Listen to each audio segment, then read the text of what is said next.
ვიცი რომ ძალიან რთულ მდგომარეობაში ხართ, იმიტომ რომ გაუთქმელობაზე გაქვთ ხელმოწერა, ასე ვთქვათ და მკაცრ ჩარჩოებში ხართ მოქცეული, მაგრამ ვისაუბროთ იმაზე, რისი თქმაც შესაძლებელია.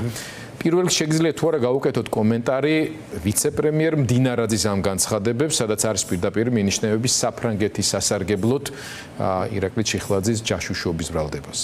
მოგესალმებით, მადლობა მოწვევისთვის. მართლა საოცარი განცხადება იყო ეს, რაც ჩვენ ახლა მოვისმინეთ მამუკა მდინარაძის განცხადებას გულისხმობ.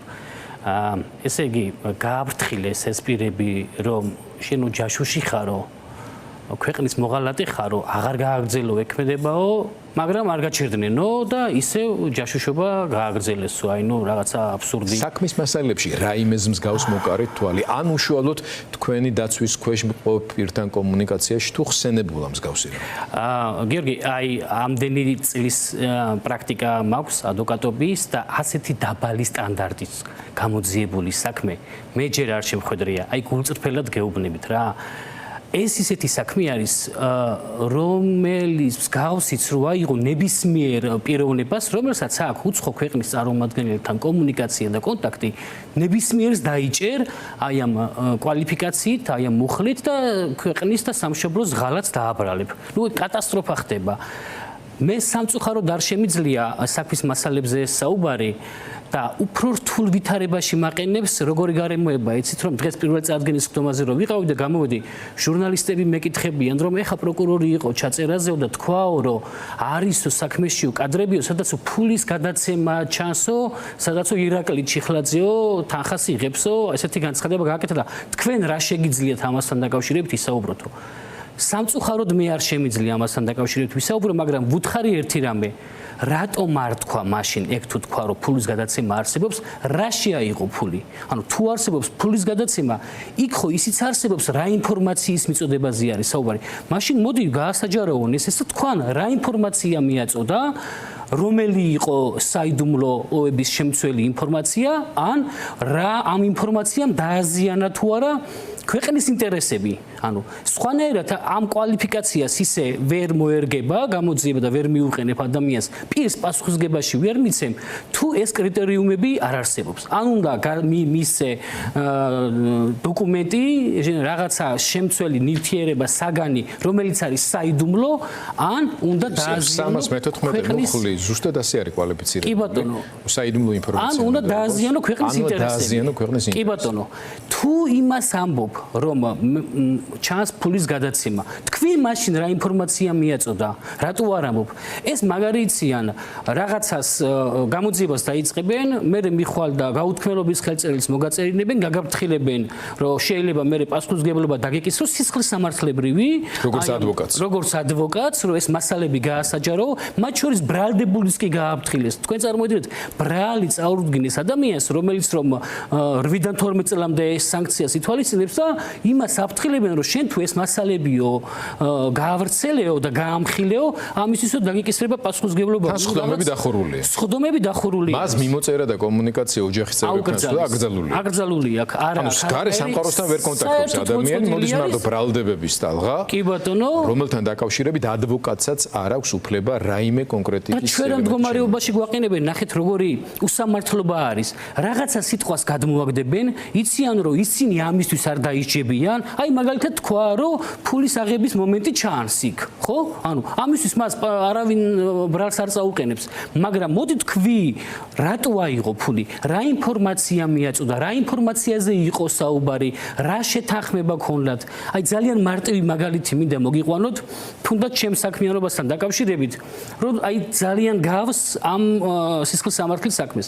ერთ-ერთი кейსი იყო ესეთი, მე თვითონ პირადად მქონდა ეს кейსი. საქართველოს სახელმწიფო მიმართა ინტერპოლის ბიუროს ოფისს და უთხრა რომ აი ამ პირის მიმართ გამოაცხადე ძებნა წითელი ცირკულარით და ნუ შემდგომ რომ ამ პიროვნებას დააკავებ, შემდგომ გადმოგვეცი ჩვენ. ნუ ეს არის ყოფილი მაღალი თანამდებობის პირი არის ეს პიროვნება. ჩვენ მივმართეთ ინტერპოლის ბიუროს, ინტერპოლის ბიურომ გამოგვიყო საკონტაქტო პირი და ამ პირთან დავიწყეთ კომუნიკაცია. ეხლა ამ პირთან კომუნიკაცია ის საქმე საიდუმლო არ არის ეხლა რომელზეც საუბრობ. ამ პირთან კომუნიკაცია კომუნიკაცია რომ დავიწყოთ, ამ პირმა მოგთხოვა გამომიგზავნეთ საქმის მასალები, გამომიგზავნეთ ანალიზი, გამომიგზავნეთ პოლიტიკა მართლმსაჯულების ბოლო წლებში როგორ ხდება ეს მართლმსაჯულება, გამომიგზავნეთ თუ გაქვთ რაიმე დოკუმენტები, როგორ დაასანქცირეს მოსამართლეები, ხო, უამრავი მსგავსი ტიპის რეზოლუცია არსებობს, ხო? და ჩვენ ეს მასალები ყველაფერი შევუგროვეთ, გავაკეთეთ ანალიზი და გაუგზავნეთ როგორ დეგრადირდება ჩვენი მართლმსაჯულების სისტემა, კი ბატონო, მით უმეტეს როცა საქმე ეხება ყოფილ პოლიტიკურ პირს, ყოფილ მაღალ თანამდებობის პოლიტიკურ პირს. გავუგზავნეთ ჩვენ ეს მასალები, მათ განიხილეს ჩვენს მიერ გაგზავნილი მასალები და უარი უთხრეს საქართველოს სახელმწიფოს, უარი უთხრეს რომ ეს პირი დაესვეს ინტერპოლის ზებნაზე. ანუ რეალურად მათ არ დასვეს ეს პირი. ეხლა ნახეთ სად მივდივართ. აი ამ ზუსტად ეხლა მე რაც მოგიღებთ ეს ისტორია, ამაზე რომელიმე კონტრდაზვერვის თანამშრომელს რომ დაეწერა პატაკი, შეადგინოს პატაკი და თქვას, ის პირი, ვისაც გიორგი გელხაური ეკონტაქტებოდა, აი ინტერპოლმა რომ გამოუყო საკონტაქტოდ გიორგი გელხაურს, არის დაზვერვის თანამშრომელი, მზვერავია. ეს განცხადება ან ინფორმაცია რომ საქმეში ჩადოს, მე უკვე ვარ გამზადებული აი ამ მუხლისთვის, აი ამ კვალიფიკაციისთვის, რასაც ჩაშოშობა კი ბატონო, აი ზუსტად ერთ-ერთში. რაც შეეხება ეხა დანარჩენს.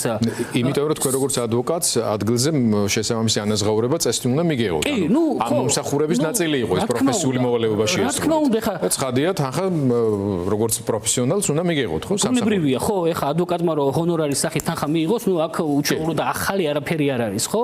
რა თქმა უნდა, ამისთვის თანხაც ჰონორარიც მივიღეთ, ყველაფერი გავაკეთეთ და საბოლოოდ გამოვიდა ის, რომ ეს პიროვნება არ დასვეს ინტერპოლის ზებნაზე.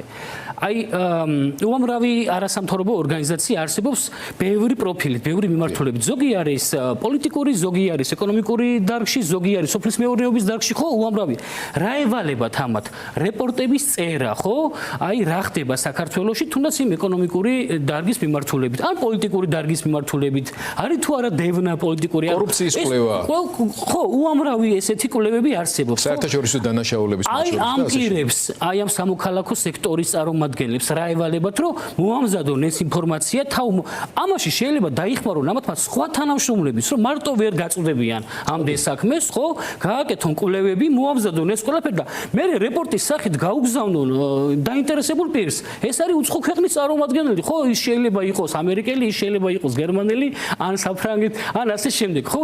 ეხლა ამაზე რომ რომელიღაცა თანამშრომელმა რომ დაწეროს კონტრდაზვერვის თანამშრომელმა რომ ისო ზვერავი არისო და დაზვერვის თანამშრომელი არისო, რისი გადამოწმებაც მე არ ხდება, საერთოდ იმიტომ რომ ვერ გადაამოწმებ, ამის მე ამათ უნდა წარუდგინო ბრალი აი ამ მუხლით. არის კიდევ ერთი მნიშვნელოვანი დეტალი, რაც ირაკლის შემთხვევას უკავშირდება, ირაკლი ჩიხლაძის, ვისი ადვოკატის თქვენ ბრძანდებით, ეს უკავშირდება ერთდროულად ორი საქმის შემოყვანას, ხო? საინფორმაციო სივრცეში, როცა სუსმა ერთმანეთის მიყოლებით ორ საქმეზე გააკეთა განცხადება და პირველი არის სხვა შორის მეორე ეხებოდა გულბად რცხილაძეს, საზოგადოებისათვის კარგად ცნობილ პრო-რუს ქართველს, საქართველოს მოქალაქეს, რომელიც რუსული ინტერესების ლობიზმით საქართველოში აქტიურად იყო წლების განმავლობაში.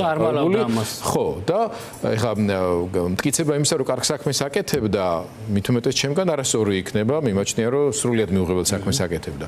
თუმცა მას ალბათ უფრო შეიძლება, არ ვიცი, უწოდო უფრო გავლენის აგენტი, ამ დროს სულის გუმბარიძის ისტორია მახსენდება, თქვენ არ გეხსოვებათ, პატარა იქნებოდით, მაგრამ გუმბარიძე იყო ცენტრალური კომიტეტის პირველი მდივანი, როდესაც პატიაშვილი გადადგა და მასზე მაშინ იძახდა ოპოზიცია, რომ ესო კგბ-ს აგენტიაო. ხო და კაცი გამოვიდა და თქვა, რომ აგენტი კი არა, გენერალი ვარო, კგბ-სიო.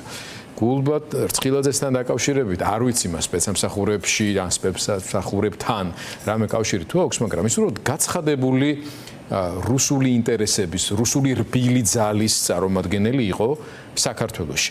ამიტომ ამ პროცესის პარალელურად, ამ საქმის პარალელურად ჩიხლაძის თემის შემოყვანა ასევე ეჭვებს აჩენს წმინდა პროპაგანდისტურ ტექნოლოგიური თვალსაზრისითაც, რომ ეს გათვლილი ნაბიჯი არის. ამიტომ საზოგადოებას განუმარტოთ ამასთან ის, რამდენად არის კავშირში ეს ორი საქმე შინაარსობრივად ან რაღაცა ტიპის კავშირებით ერთმანეთთან. ამაზე ინფორმაცია მე მოდულიდან რო გამოვედი, მაშინვე ვთქვი და ვიცოდი რომ სპეკულაციები მოყვებოდა ამას, რომ აი რუსეთის აგენტი როგორი ადამიანს შერაცხე ასეთი ბრალის ქვეყნის ღალატი, მე როგორ ადამიანს, როცა თვითონ მისი ოჯახი მთლიანად ჩართული არის მხოლოდ ქართულის კეთებაში და ქართულის ინტერესების გატარებაში, ხო? რომლის ძმაც დაიღუპა რუსების დაბომბვის შედეგად. კი ბატონო, ხო, აი ნუ რაზე ვსაუბრობთ, ხო? და მიაბე ზუსტად იმას და მე მაშინვე ვთქვი. და იქაც განვაცხადე რომ მე ამ ინფორმაციას ვიტყვით, რომ ეს ორი საქმე არის ცალკე აღებული ორი დამოუკიდებელი ავტონომიური საქმე. ერთმანეთთან არანაირი კავშირი არ აქვს. საერთოდ ის სხვა სისხლის სამართლის საქმეა, ეს სხვა სისხლის სამართლის საქმეა. შესაბამისად, ეს ორი ავტონომიური საქმე არის და საზოგადოებამ რო იცოდეს, რომ აი ისიც რუსეთის იყო, ან ისიც ირანის იყო, არა ესე არ არის, ნამდვილად ის საერთოდ სხვა საქმე არის. და ნუ გასაგები მიზეზის გამო მოხდა ის, რაც მოხდა რა. რა შეგვიძლია კიდევ თქვაც ამ დაგემშვიდობებით ამ საქმესთან დაკავშირებით პირველ რიგში რაც გვაინტერესებს როგორია თავად ირაკლი ჩიხლაძის ფსიქოლოგიური მდგომარეობა და განწყობა ამ შემთხვევაში ეს ერთი რაც გვაინტერესებს და მეორე როგორც ადვოკატი რა სამართლებრივ პერსპექტივას ხედავთ როგორი იქნება სტრატეგია თავად დაცვის იმ პირობებში როდესაც თქვენ ნუ კომუნიკაცია შინაარსობრივად ფაქტობრივად შეზღუდული გაქვთ საზოგადოებასთან ირაკლი მხნედარის სხვათა შორის და მოწოდებული არის ბრძოლისკენ, ის დარწმუნებული არის, რომ მას არანაირი ზიანი საქართველოს სახელმწიფო ინტერესებისთვის არ მოუტანია და მსგავსი ნაბიჯები მას არ გადაუდგია და ზუსტად ეს აძლევს ძალას და მხნეობას, რომ ძლიერად იყოს და იბრძოლოს, წუხს ერთი რაღაცის გამო. რას ამბობს საზოგადოება, რას იტყვის საზოგადოება, მე რო ჩამთვალონ რუსეთის ჯაშუშად, ან ირანის ჯაშუშად და ან რაღაცა მსგავსი ტიპის წუხილები აწუხებს, რომ თვითონ საზოგადოებაც ვერ იგებს, გამოდიხარ და იძახი რომ ჯაშუშია, მაგრამ ამას არ მოაყოლებ იმ მტკიცებულებას, შენ სიტყვას რო ამობ, რატომ არის ჯაშუში. მისი სურვილი არის რომ გასაჯაროვდეს ეს სისხლის სამართლის საქმის მასალები, რათა საზოგადოებამ დაინახოს რომ ის ჯაშუში არ არის.